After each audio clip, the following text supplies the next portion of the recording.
So thanks everyone for dialing into the latest edition of the AeroPM Learning Together program. I hope everyone that is in lockdown is going okay.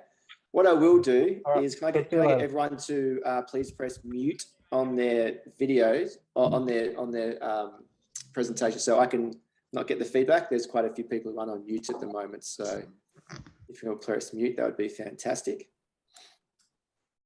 All right, so as I was saying, welcome to the AeroPM Learning Together program. Today we have Dave Jarrett presenting on Defence T&E competency framework and implementation and future challenges.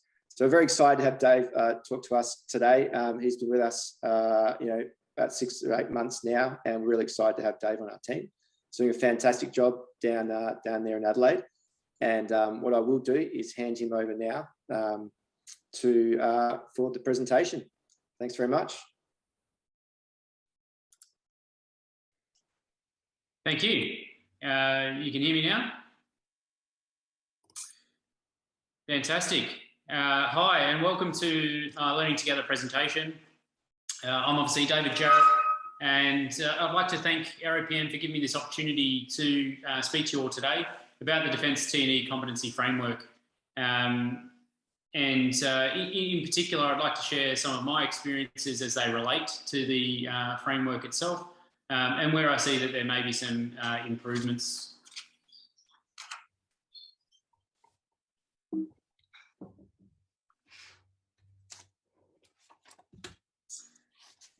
The outline for the presentation is shown on this slide. I've included my photo from my most recent flight trial last December. This ties in a little bit with the introduction for this presentation. And from there, I'll start with T&E reform, introducing the competency frameworks, discuss how they've been implemented, and the structure within the structure of test and evaluation policy. I'll take a critical review of the reporting metrics that have been used at an enterprise level and introduced at an enterprise level, and a few areas where I think some improvements could be made, whether that be at the unit level, whether that be in the domain, or whether that be right up at the enterprise level. With a view to promoting some discussion, I'll pose some additional thoughts, and then we can sort of open it out to questions. There's plenty of time to discuss today at the end, or as you see fit through the presentation.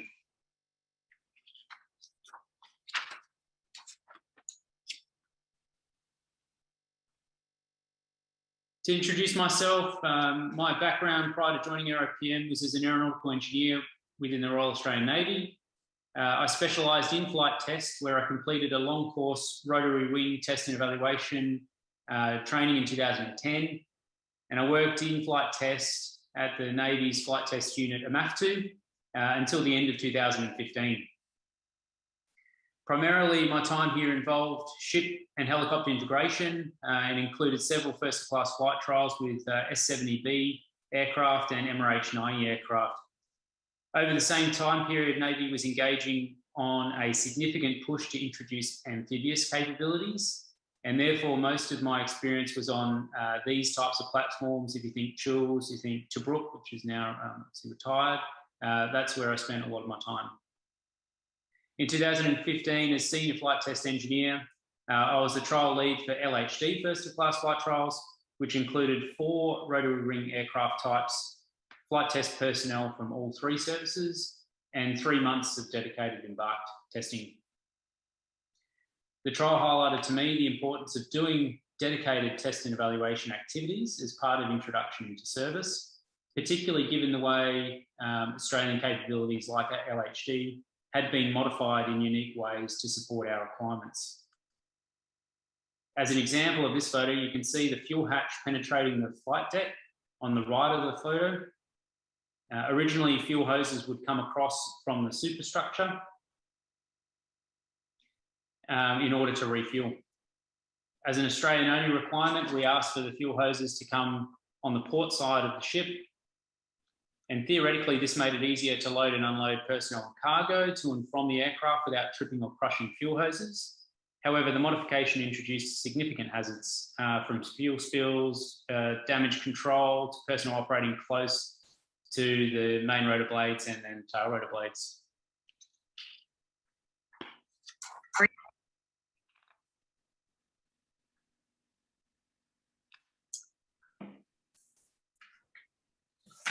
Little did I know that at the same time, as I was conducting these trials, the Australian National Audit Office were completing their audit into flight tests, or into test and evaluation, I should say, with specific examples made of both MRH-90 and LHD acquisition programs. The report makes reference to extended acquisition timelines for both of these platforms. However, our report on ship helicopter integration had not been completed for their reference, but they did note at the time we had reached a milestone of 1,000 deck landings being achieved as part of our trials. This 2015-16 report was an excellent starting point as an introduction to the reform activities that have taken place at an enterprise level. With a report clearly articulating the need for reform, the table shown an extract from the report highlighting consistent and repeated common findings from previous reviews, and some of these remained outstanding since the 2002, previous 2002 ANAO report. Specific to the defence competency requirements, the 2016 report notes, Defence has made slow progress in implementing the 2002 Senate inquiry recommendations relating to test and evaluation personnel competency. There had been no whole of defence test and evaluation personnel competency and training needs analysis. Test and evaluation personnel training and competency requirements. Management of them varied significantly between the armed services and the DMO, now Capability Acquisition and Sustainment Group.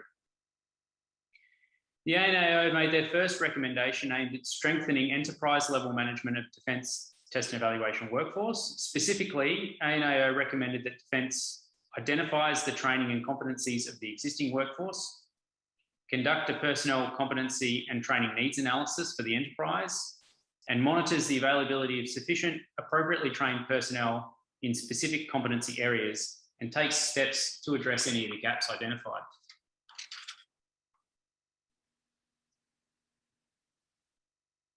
Following the report, Defence commissioned a test and evaluation needs analysis, which was completed in 2016.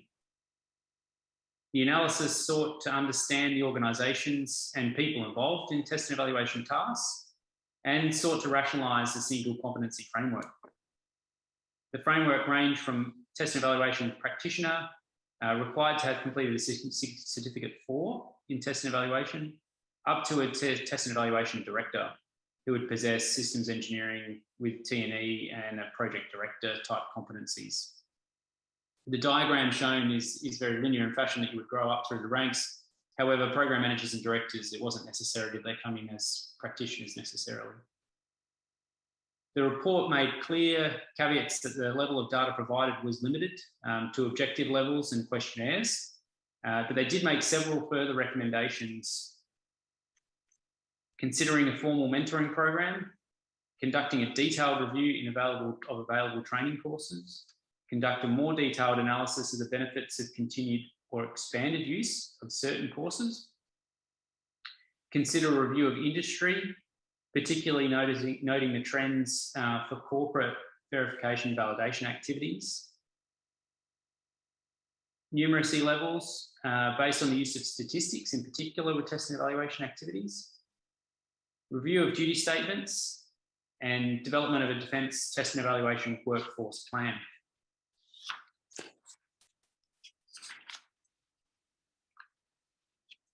Since the ANAO audit, enterprise-level test and evaluation reporting has tracked the progress made, with annual reports commencing in 2017. The reports provide an excellent insight into the complexity of Defence T&E organisation, their challenges, and progress on various actions and initiatives. As one of 9 key performance indicators, test and evaluation personnel competency has been reported annually within these reports. The purpose of this KPI was to ensure that capability managers received quality test and evaluation information through well-planned, conducted, and reported test and evaluation activities by competent personnel. Other key performance indicators included development and implementation of contemporary test and evaluation master plans, reporting timeliness, range and laboratory support, workforce adequacy, and T&E policy and organisation. In this first round of reporting, enduring units such as Navy's RAMTIA, Army's LTA, and Air Force AWC, which were recognised as having long-established requirements for their workforce and a mature culture of maintaining competencies, did not meet some of the standards set by the needs analysis. There was obviously a high confidence that personnel within these units were competent, even if they didn't meet specified requirements. This led to a few actions being raised, a further review of the competencies, establishing equivalency to recognise courses such as international test pilots courses, identification and tracking of personnel competencies.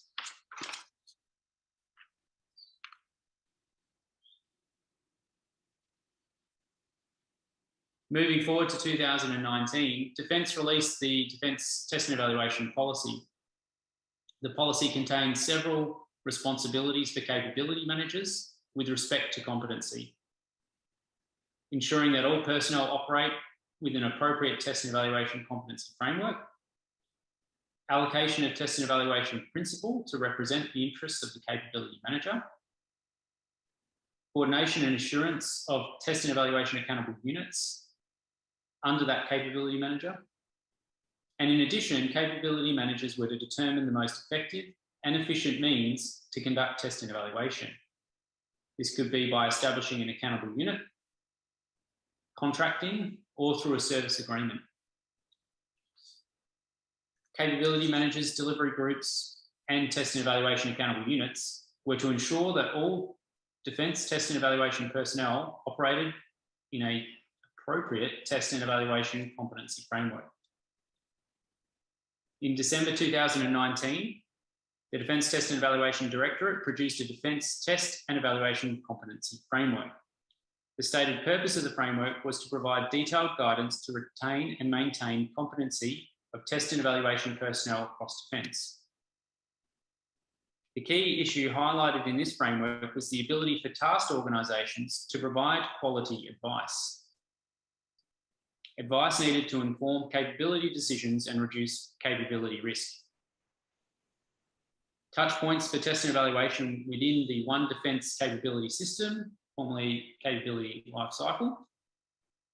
Shown on the right is a topic that has been previously covered in an AeroPM Learning Together presentation. And if you're interested in this, you can find more information on the BCDF Modelpedia page or on the AeroPM Learning Together webpage. The policy, I should state, is linked to the One Defence Capability System and is supported by a Defence Capability Policy Framework, shown at the bottom of that slide. I've included this slide as a way of illustrating just how large a scope falls within the Defence Test and Evaluation Directorate. Most immediately apparent are maritime, land, and air and space domains. But when I initially researched this topic, I was surprised by the number of domains, services and groups involved in test and evaluation for Defence. And so I thought that'd be worth sharing.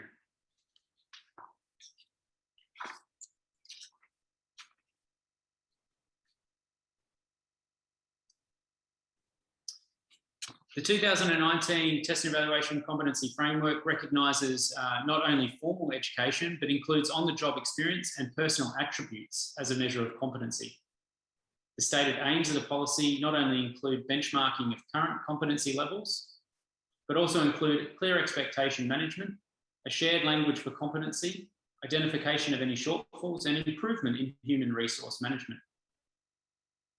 The framework recognised the role of core competencies, but focuses on functional competencies required for test and evaluation roles.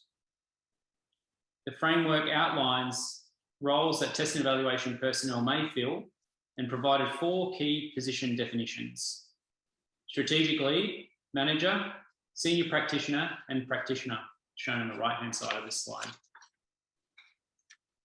The expectation under the policy is that each organisation will have a mix of personnel and a combination of qualified and experienced staff at various levels. This is seen as necessary to meet the needs of the accountable unit, with competent staff able to effectively run unit-specific mentoring programs. Strategic leads are responsible at the domain level and appointed by the capability managers to provide planning, including raise, train and sustain functions, as well as policy and governance for their respective domain. Managers under the framework are responsible for coordinating and managing accountable unit level test and evaluation activities, but are also called upon to provide specialist advice to support operational effectiveness and suitability to the capability manager. Senior practitioners and practitioners form the working level within accountable units, responsible for planning, developing, coordinating and conducting test and evaluation or trial activities. The policy lists test and evaluation competencies is including but not limited to leading and supervising, planning, preparation, finance, data collection, control and management. And the competencies are mapped to specific roles where the qualification and experience requirements are listed. There is an expectation under the policy that each domain would develop subordinate competency frameworks or mapping, as well as deliberate mentoring programs to progress their personnel as required by the role.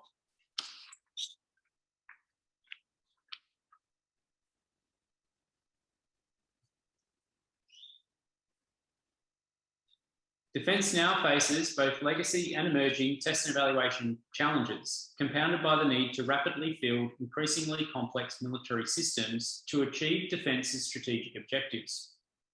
Current and emerging technologies enable the delivery of effects ranging from the disruptive, such as malevolent use of cyber technology, through to grey zone activities, such as military and non-military assertiveness and coercion short of conflict, all the way to the destructive, such as system of systems spanning multiple domains to deliver kinetic effects.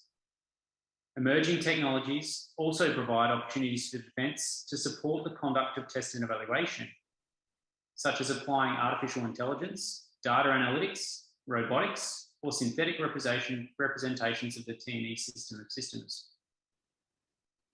Currently, there is no formal enterprise-wide approach to address the challenges or leverage the opportunities that emerging technologies represent for T&E.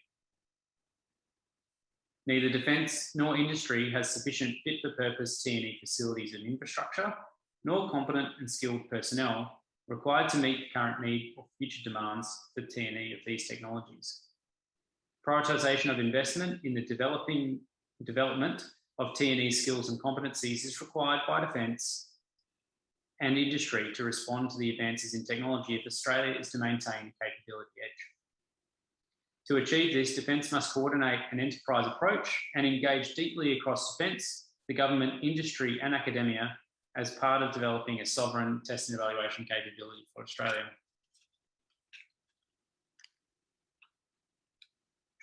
In response to the T&E annual report and audit branch recommendations, Defence Enterprise T&E 10-year strategy has been developed by Force Integration Division in consultation with groups and services, industry and academia. The strategy is FIC-based, outward-looking, provides 8 strategic objectives and consists of 3 horizons that cover the 3 phases of continuous improvement over the next 10 years. Previous T&E annual reports and the reported key performance indicators for 2019-2020 identified deficiencies in the competency of the T&E workforce across the Defence enterprise. At the time, this was reported as affecting the quality of the advice provided to support timely acquisition and introduction of new capabilities into service. I found this to be an interesting statement in that, in my mind, it's not necessarily a direct link between, and further details were not included. I'll expand on this point later in the presentation.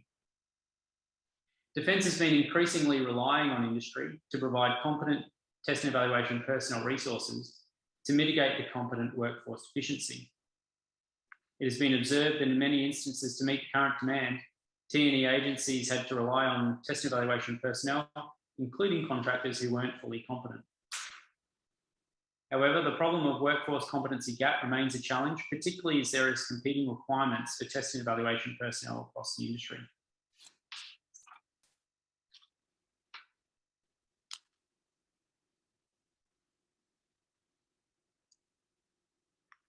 Reporting competency is not always easy, and there will always be challenges to understand how a slice or snapshot of data actually reflects the health or performance at an enterprise level. Firstly, the two competency frameworks from the P&A to the most recent competency framework were different, and there was also 7 new reporting domains. Secondly, the relevance of the competency framework to the competency of individuals conducting, supervising, reporting and managing test and evaluation activities is not immediately clear. This is particularly true when working within a team or when other mitigations such as peer review or structural report approval frameworks are in place. Thirdly, the impact of partially competent personnel may not impact the members' performance or indeed health of the T&E workforce of a particular unit. Lastly, there may be a range of expectation based on the varying amount of competency required of what success would look like for a unit or an enterprise. These factors mean that the link between competency, performance, and therefore quality of advice to capability managers is not clearly established. I do suggest that these reporting limitations are well recognised by the respective T&E principals who are more engaged with their respective accountable units. Notwithstanding, there may be some further work done on the competency metrics to account for these shortfalls and provide usable data upon which information can be taken. An example of this, action can be taken on that information. An example of this could be the time taken to become competent as a metric itself, based on the enterprise level essential and desirable competency requirements. This would immediately identify where and potentially why some issues exist, such as access to training and what level the impact is relevant to the domain, group or service.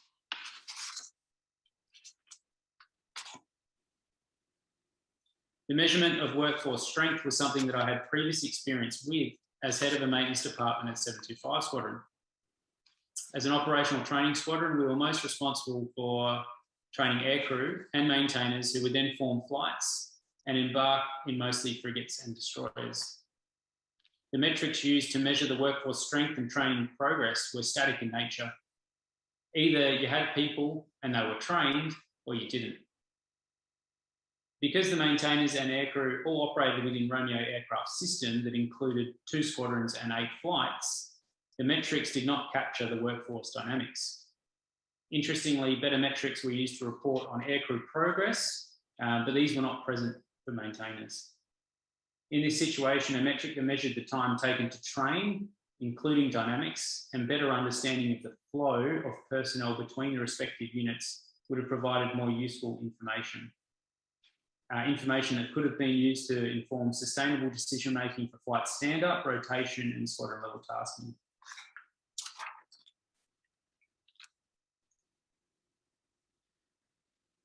Both the learning and development strategy and the Defence T&E competency framework list the importance of on-the-job training. In both instances, mentoring at a subordinate level, such as domain or organisation level, is a specified method of achieving this. Mentoring programs are proposed to fill the gaps between the core competencies, functional competencies, and domain-specific training. Even with a mature suite of formal education and training, there will remain a requirement for functional mentoring programs. And this is because members' core and functional competency baselines can vary quite differently. Specific tools and processes which are used at the unit level are often unique and they can change quite quickly. And retirement, posting, promotion, and contractor cycles can easily remove or transfer vast quantities of corporate knowledge. And you've probably seen this at a unit yourself where a public servant had perhaps been doing that job for 20 years and then retires without a necessary transition plan being established for them. Additionally, the enterprise level competency performance indicator does not include to which extent mentoring programs are in effect within a domain, group, or service. This is another area for potential improvement with enterprise reporting, with potential for subordinate health indicators that can be added. A readily implementable approach could be borrowed from the Defence Safety Regulation, where mentoring programs can be assessed and reported as present, suitable, operating, or effective.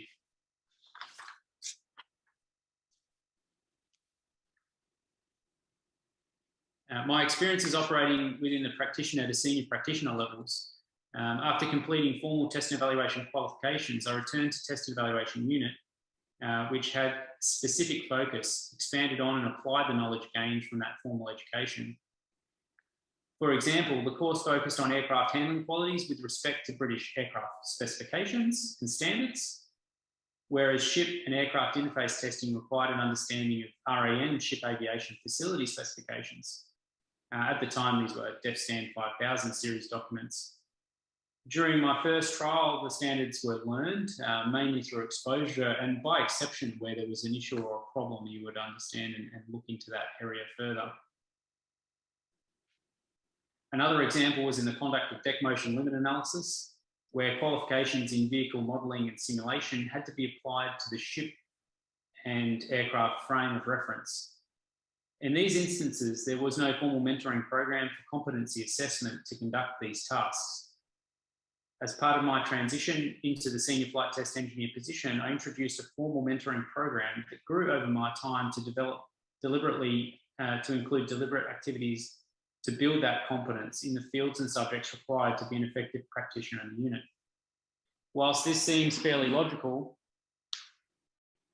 and unnecessary to specify, the unit didn't have a consistent level of tasking that would guarantee each person joining the unit would have exposure to those areas. As a documented mentoring plan, it was then easier to onboard any Army or Air Force personnel or new people to the unit. And in this instance, people joining the LHD first-class flight trials.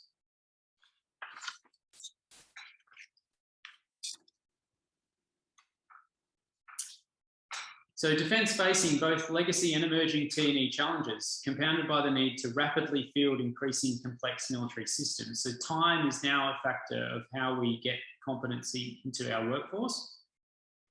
And there is an indication from the structure and content of the Defence T&E framework, an intent to centrally identify where these gaps are as they emerge and continually update the competency framework. As an example of this, you'll see in the competency framework, introduction to cyber test and evaluation training, included in the framework as a desirable requirement at all levels. As it currently stands, this is only one area of head of force integration's T&E focus areas that could be applicable to multiple domain services and groups.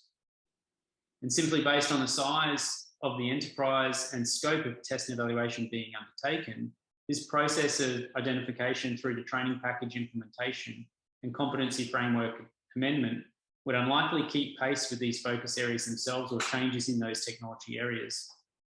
Nor will there be an applicability of all the focus areas to all domain services and groups. So it's my opinion that being this bureaucratic creates an unnecessary workload for all involved when the intent could be met in other ways, such as well-supported continuing professional development frameworks. There are examples of this approach, such as with Engineers Australia, maintaining consistent core and functional competencies as an audited CPD requirement. One could argue that there are too many specified training requirements. Adding additional requirements could create an additional burden. However, the test and evaluation CPD requirement could be used to increase participation in Australian T&E community associations, events and publications.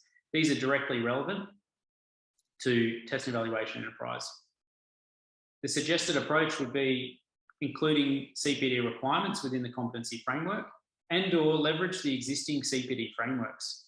Often some of the members would already be associated with Engineers Australia or Institute of Program Management or other affiliates which has CPD programs. Continue to centrally identify focus areas and prioritise these for funding. So accountable units could be funded to support particular cyber in this instance, and that could fast track development of competency in those areas. Another way was for domain services and groups to align their priorities to those CPD efforts. And this could include fast tracking overseas participation, for instance. That could be bringing people to Australia or vice versa in order to achieve those outcomes.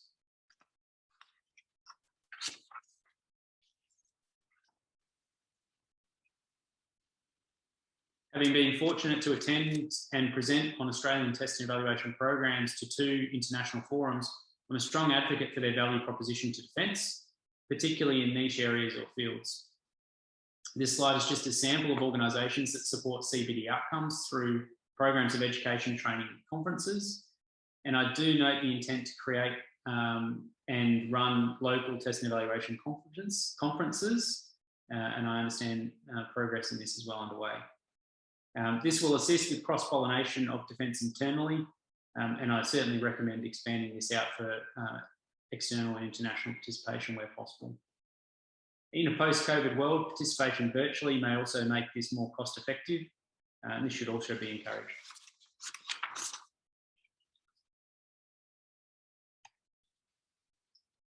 I'm aware that further work is underway to address some of the presented shortfalls, not only within the T&E competency framework, but also with Defence T&E policy itself.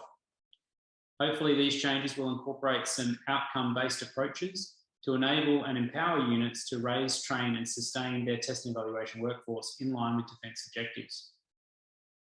Some of the work identified so far has been the improvement of both quality and quantity of defence specified training, such as CLC and temp training, as well as ongoing work to improve practitioner level training. Remote and online courses could greatly decrease the time taken to achieve competency requirements, particularly if personnel join a unit out of synchronisation with these activities.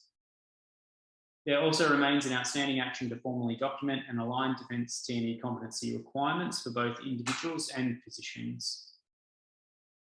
The argument over cost benefit of sovereign capabilities is ripe at the moment, particularly in any media that you pick up, particularly, and some of these discussions can be applied to T&E.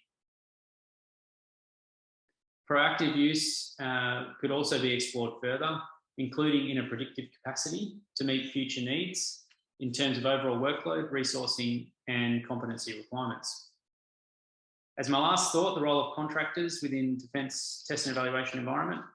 Contractors do constitute a significant portion of the overall test and evaluation workforce, but may not necessarily participate in a like-for-like way based on the level of workforce integration and the size and structure of their organisation.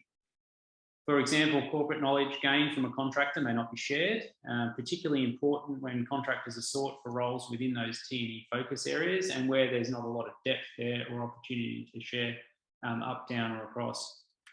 Approaches of units to contractor participation in a local professional development program could prevent mutually beneficial, relevant and constructive conversations from occurring in the workplace.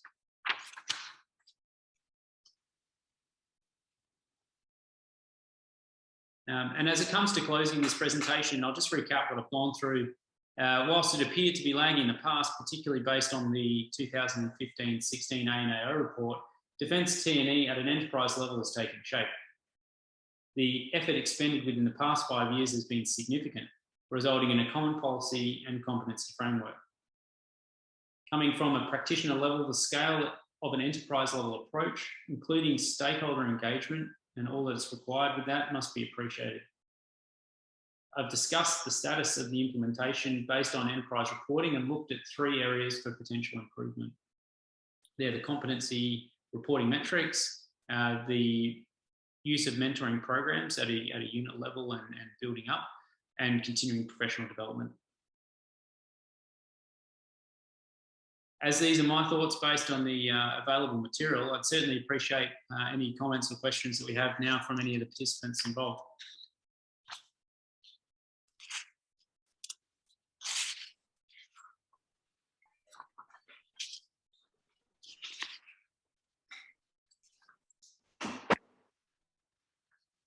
All right, does anyone have any questions for Dave?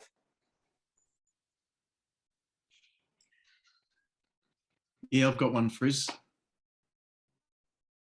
All right, shoot. Sorry, I should have put my digital hand up. It's Paul Parola. That's payroll. How are you, mate? Good. Yeah, thanks for the presentation, Dave. I've got a question about, I suppose, the methodology that drives the need for the T&E work scope. You made an important point about how the need for T&E work scope is only going to increase due to the complexity of systems and capabilities. Another thing that I've noticed is some of the new ideas or new requirements that are coming out of Force Integration Division in relation to defining interoperability needs and the development of critical operational issues that relate to interoperability. The methodology that they're applying is generating another layer of T&E work scope in terms of interoperability assurance. I'm just wondering if you've had any exposure to any of that, if you've got any thoughts about that, Over. Not really. I guess the idea that doing first-class flight trials, you're introducing a ship that hasn't necessarily been designed with your end integration in mind. We were sort of wanting some level of assurance to be provided before we got to the point of doing our flight trial. So I could have seen that as adding value, even if it came with, you know, only high risk areas. As an example, for instance, the use of modelling and simulation as part of delivery could have been better specified. A lot of that was emerging technology at the time that didn't have a lot of, you know, robust or validation type activities associated with it.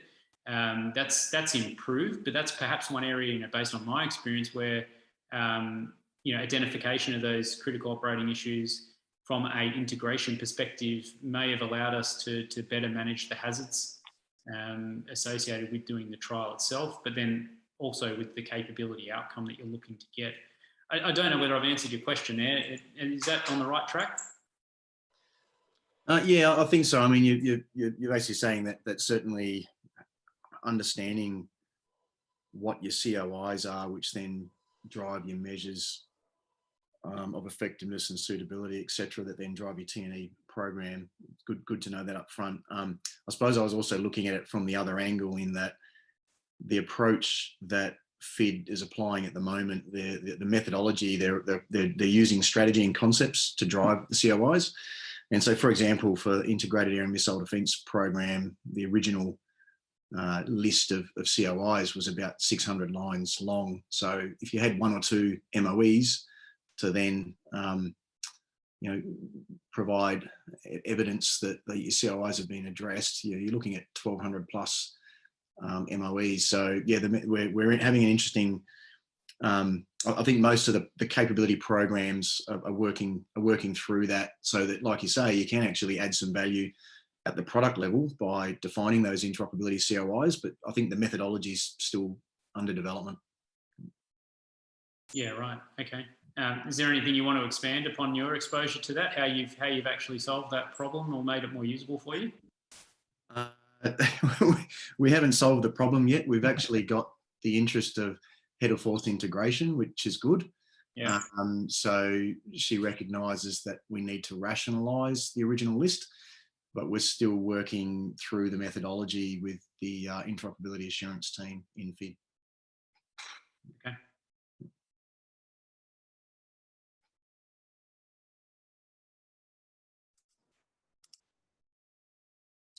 All right. Do you have any other questions out there? There's still a few people online. That seems like 24 people left, so someone must have a good question for Dave. Yeah, Dave, it's Duncan here. You've already answered probably half a question that I had, which was along the lines of simulation and how you can use that around your high-risk test and evaluation procedures. So I'll avoid that. I still throw a green uniform on from time to time, and one of the things that Army is pushing at the moment is a maker space, which is essentially a whole bunch of 3D printers that are open to non-technical people that come along and test ideas. They have thrown this under a broader umbrella of test and evaluation, and from a maintenance point of view, I think when they first did that, we started twitching fairly majorly, in that, you know, we try and control what people make and do it in a controlled process. Have you had any exposure to how this very, very early test and evaluation in an innovation type environment can be controlled and done safely? It's a good question. So I think 3D printing is probably your example of something that hasn't necessarily been as controlled as you would want some of the future emerging technologies. But 3D printing was used at my former test and evaluation unit, AMAF2, for prototyping, demonstrating concepts in a controlled way. Using the test and evaluation unit had a pro and a con, being one, it was controlled, but two, it potentially took too long to get the benefits of that prototyping across for the people that were, interested in seeing. For instance, if you had a controllability issue and you needed to understand what the impact would be of remodeling a cyclic control, as an example from the C-Sprite program,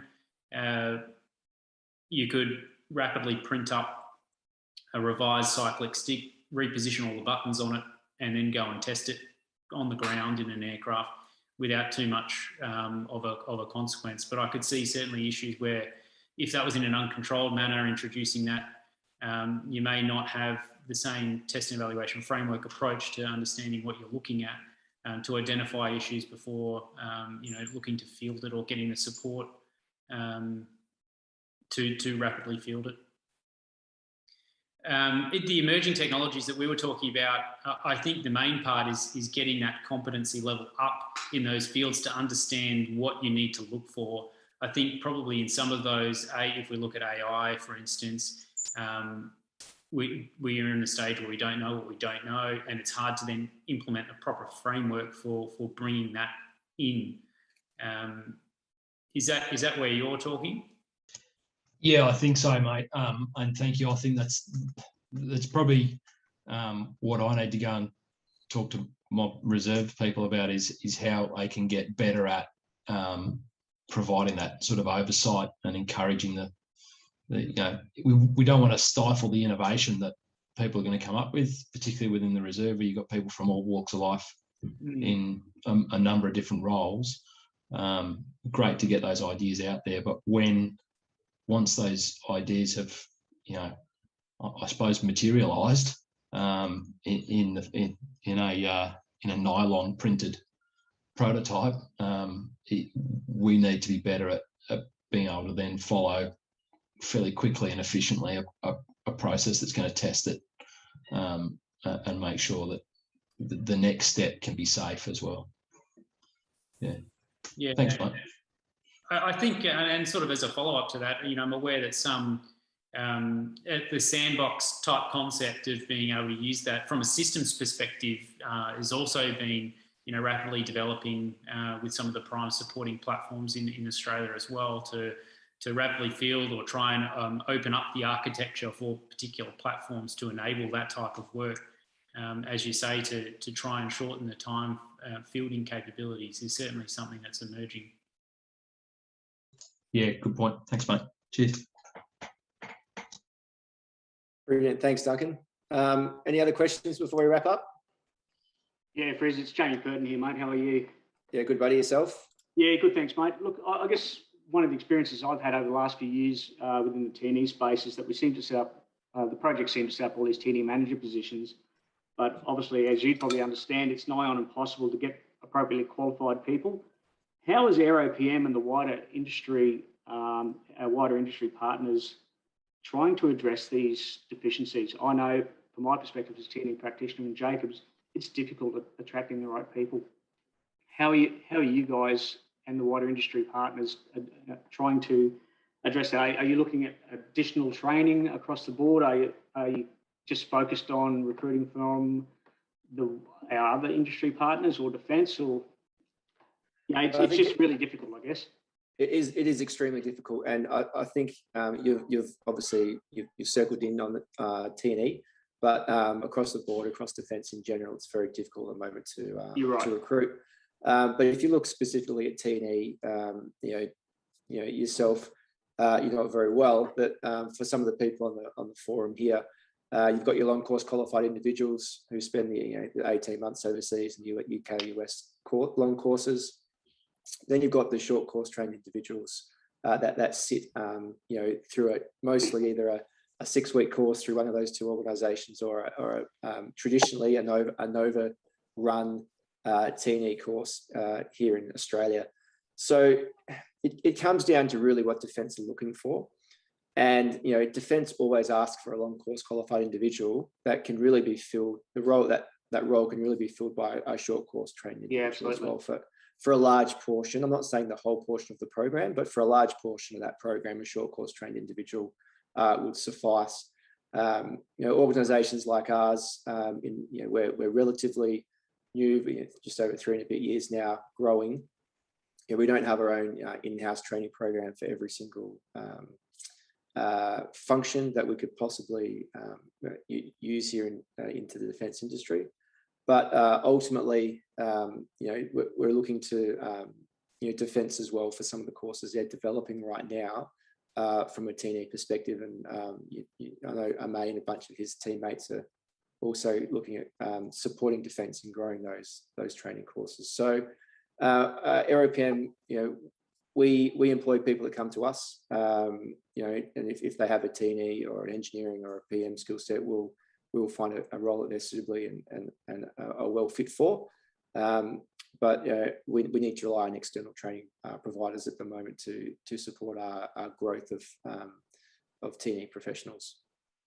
Yeah, copy. And I guess from my perspective, I'm also looking at, with Defence itself, we establish these new positions for T&E managers, but we don't necessarily provide people with the right training.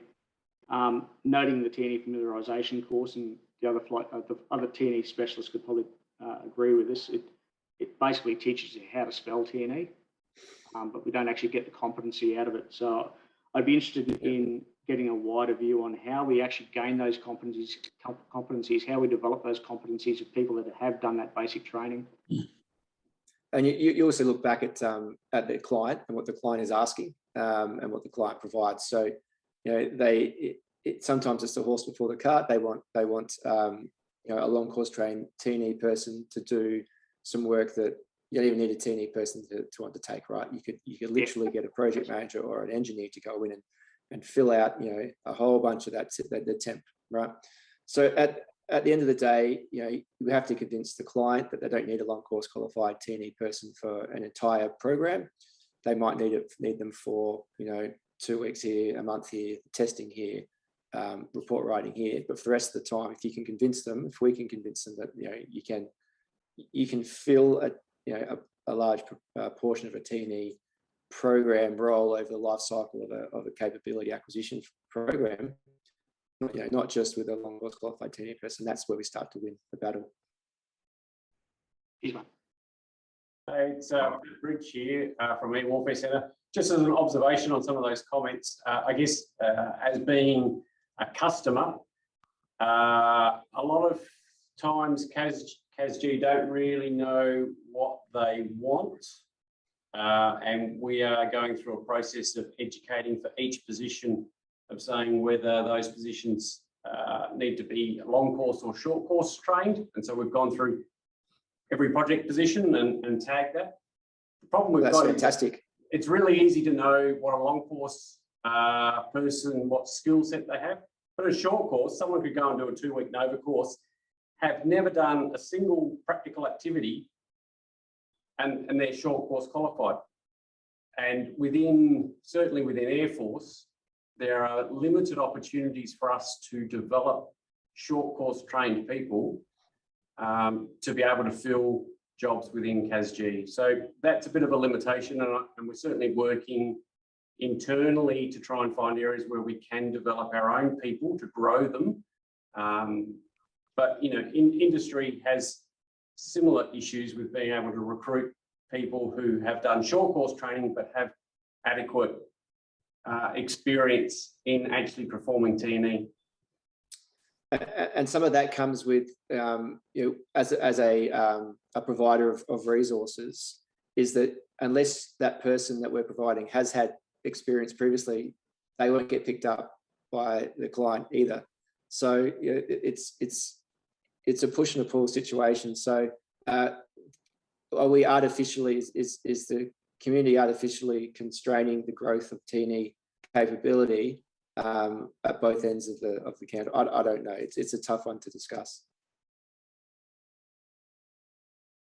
I think also, if you point back to the point I made about a mentoring program, you know, if a unit looking for a person to come into them that may have different skills, the mentoring program might help you firstly identify what those gaps are, what they may mean, and how quickly you can get them up to speed, even if you take someone that's maybe a short course and you're after a long course, but you could work to fill those over a dedicated mentoring program. Over a longer term contract, that might seem quite reasonable, the same as you would if you were accepting someone from another service, for instance, to bring them into your program. Yeah. One thing that Nova Systems have done on an existing contract, they've had people who've had very low experience in T&E and provided them to Defence at no cost, with the exception that we've had to supervise and assist with their mentoring, but it's enabled them to develop people and get experience. It's not cost us directly, but it's allowed them to grow industry personnel.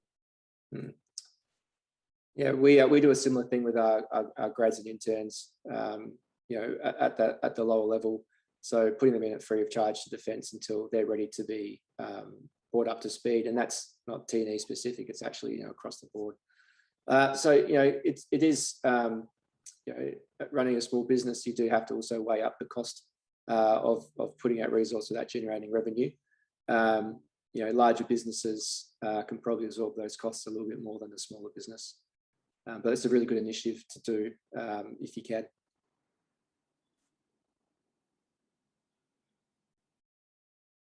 All right. Any other points? Anyone else want to bring up anything? No? All right, well, look, thanks for the feedback after Dave's presentation. It's really good to get some interaction happening, especially when a lot of people are in lockdown. I'd really like to thank Dave for putting this presentation together and presenting it today.